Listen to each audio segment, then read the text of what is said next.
Come into tabletop. Knees hip distance apart, hands right under your shoulders, palms pressing down into the mat. You can have your toes tucked in or untucked. We'll do the cat-cow stretch here. With an inhalation, arch your back, pushing your navel down, lifting your chest up, looking towards the ceiling.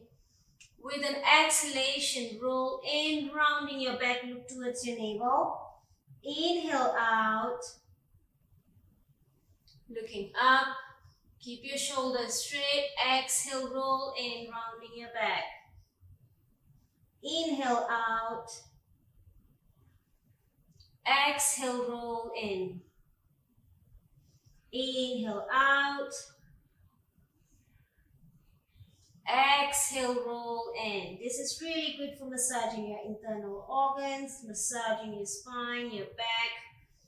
Lifting up, looking up with an exhalation. Roll in. Inhale out.